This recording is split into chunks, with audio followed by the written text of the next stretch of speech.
Hi everybody! So we're gonna go ahead and do part 2. Sorry, I moved outside for this one because it became a nice day out. So we're gonna read part 2 of The One and Only Ivan. Remember, that's pages 19 through 37. Okay, you can either read them on your own or you can join me, and then once you're done we'll go through and do the activity. Okay? Alright, so let's go ahead and turn to page 19 in our book. It's called Shapes in the Clouds. Okay? Shapes in the Clouds. I think I've always been an artist. Even as a baby, still clinging to my mother, I had an artist eye. I saw shapes in the clouds and sculptures in the tumbling stones at the bottom of the stream. I grabbed at colors. A crimson flower just out of reach, an ebony bird streaking past. I don't remember much about my early life, but I do remember this. Whenever I got the chance, I would dip my fingers into the cool mud and use my mother's back as a canvas. She was a patient soul, my mother. Imagination. Someday I hope I can draw the way Julia draws, imagining worlds that don't yet exist. I know what most humans think. They think gorillas don't have imaginations. They think we don't remember our past or ponder our futures. Come to think of it, I suppose they have a point. Mostly I think about what is, not what could be. I've learned not to get my hopes up. The loneliest gorilla, in the world. When the Big Top Mall was first built, it smelled of new paint and fresh hay, and humans came to visit from morning till night. They drifted past my domain like logs on a lazy river. Lately, a day might go by without a single visitor.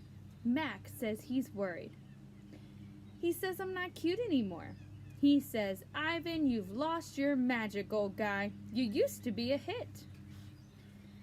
It's true. Some of my visitors don't linger the way they used to. They stare through the glass.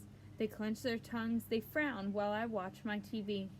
He looks lonely, they say. Not long ago, a little boy stood before my glass, tears streaming down his smooth red cheeks. He must be the loneliest gorilla in the world, he said, clenching his mother's hand. At times like that, I wish humans could understand me the way I understand them. It's not so bad, I want to tell the little boy. With enough time, you get used to almost anything. TV. My visitors are often surprised when they see the TV Mac put in my domain. They seem to find it odd, the sight of a gorilla staring at tiny humans in a box. Sometimes I wonder, though, isn't the way they stare at me sitting in my tiny box just as strange? My TV is old. It doesn't always work, and sometimes days will go by before anyone remembers to turn it on. I'll watch anything, but I'm particularly fond of cartoons. With their bright jungle colors, I especially enjoy it when someone slips on a banana peel. Bob, my dog friend, loves TV almost as much as I do. He prefers to watch professional bowling and cat food commercials. Bob and I have seen many romantic movies too. In a romance, there is much hugging and sometimes face licking. I have yet to see a single romance starring a gorilla.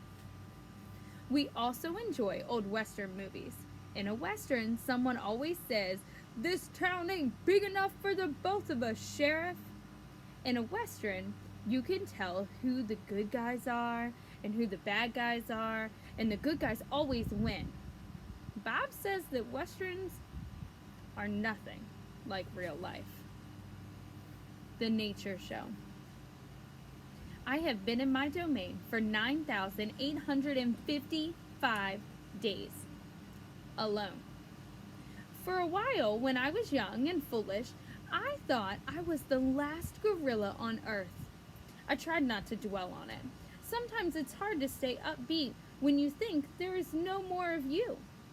Then one night, after I watched a movie about men in black hats and guns and rebel-minded horses, and a different show came on. It was not a cartoon, not a romance, not a western. I saw a lush forest. I heard birds murmuring and the grass moving and the trees rustling, and then I saw him. He was a bit thoroughbred and swarthy and not as good looking as I am. But to be honest, but sure enough, he was a gorilla. As suddenly as he has appeared, the gorilla vanished, and in his place was a scuffy white animal called, I learned, a polar bear, and then a chubby water creature called a manatee, and then another animal and another. All night I sat wondering about the gorilla I'd glimpsed. Where did he live? Would he ever come to visit? If there was a he somewhere, could there be a she as well? Or was it just the two of us in the world, in all the world, trapped in our own separate boxes? Stella. Stella says she is sure I will see another real live gorilla someday. I believe her because she is older than I am and has eyes like blue stars and knows more than I will ever know. Stella is a mountain, and next to her I am a rock, and Bob is a grain of sand. Every night when the stores close and the moon washes the world with milky light, Stella and I talk. We don't have much in common, but we have enough. We are huge and alone, and we both love yogurt raisins. Sometimes Stella tells stories of her childhood, of leafy canopies hidden in the mist, and busy songs of flowing water. Unlike me, she recalls every detail of her past. Stella loves the moon with its untroubled smile. I love the feel of the sun on my belly. She says, "It is quite a belly, my friend." I say, "Thank you, so is yours." We talk, but not too much. Elephants and gorillas do not waste words. Stella used to perform in a large and famous circus, and she still does some of those tricks for our show. During one stunt, Stella stands on her hind legs while Snickers jumps on her head. It's hard to stand on your hind legs when you weigh more than 40 men. If you are a circus elephant, you stand on your hind legs. While the dog jumps on your head, you get a treat. If you do not, the claw stick comes swinging. Elephant hide is thick as bark on an ancient tree, but a claw stick can pierce through it like a leaf. Once Stella saw a trainer hit a bull elephant with a claw stick. A bull is like a silverback, noble, contained, calm like a cobra is calm. When the claw stick caught the bull's flesh, he tossed the trainer into the air with his tusk. The man flew, Stella said, like an ugly bird. She never saw the bull again. There's a picture of the elephant. Alright, so at this point you should be on page 30, Stella's trunk. Stella's trunk is a miracle. She can pick up a single peanut with elegant precision, tickle a passing mouse, and tap the shoulder of a dozing keeper. Her trunk is remarkable, but still it cannot unlatch the door of her tumble-down domain. Circling Stella's legs are long ago stars from the chains she wore as a youth. Her bracelets, she calls them. When she worked at the famous circus, Stella had to balance on a pedestal for her most difficult trick. One day she fell and injured her foot. When she went lame and lagged behind the other elephants, the circus sold her to Mac. Stella's foot never healed completely. She limps when she walks, and sometimes her foot gets infected when she stands in one place for too long. Last winter, Stella's foot swelled to twice its normal size. She had a fever, and she laid on the damp, cold floor of her domain for 5 days. They were very long days. Even now, I'm not sure she's completely better, but she never complains though, so it's hard to know. At the Big Top Mall, At the Big Top Mall, no one bothers with iron shackles. A bristly rope tied to a bolt in the floor is all that's required. They think I'm too old to cause trouble, Sella says. Old age, she says, a powerful disguise. A plan. It's been 2 days since anyone's come to visit. Mac is in a bad mood. He says we are losing money hand over fist. He says he is going to sell the whole lot of us. When Thelma, the blue and yellow macaw, demands, "Kiss me, big boy," for the third time in 10 minutes, Mac throws a soda can at her. Thelma's wings are clipped so she cannot fly, but she can still hop. She leaps aside, trying just in the nick of time. "Pucker up," she says with a swirl whistle. Mac stomps to his office and slams the door shut. I wonder if my visitors have grown tired of me. Maybe if I learn a trick or two, it will help. Humans do seem to enjoy watching me eat. Luckily, I am always hungry. I am a gifted eater. A silverback must eat 45 pounds of food a day if he wants to stay a silverback. 45 pounds of fruit, leaves, seeds, stem, and bark and vines and rotten wood. Also, I enjoy the occasional insect. I'm going to try and eat more. Maybe then we will get more visitors. Tomorrow I will eat 50 pounds of food, maybe even 55. That should make Mac happy.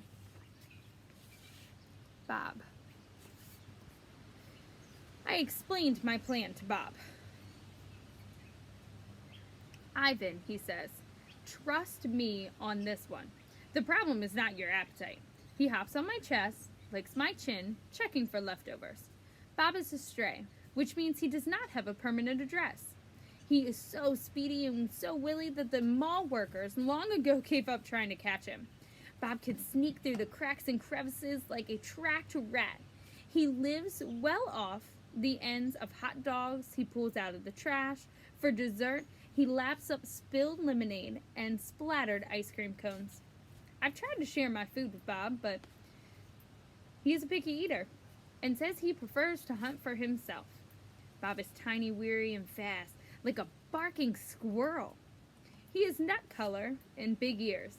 His tail moves like the weeds in the wind, swirling and dancing. Bob's tail makes me dizzy and confused. It has meanings within meanings, like human words. I am sad, it says. I am happy, it says. Beware, I may be tiny, but my teeth are sharp. Gorillas don't have any use for their tails. Our feelings are uncomplicated and our runs are unabnormed. Bob used to have 3 brothers and 2 sisters. Humans tossed them out of a truck onto the freeway, and when they were a few weeks old, Bob rolled into a ditch. The others did not. So there's a little picture of Bob.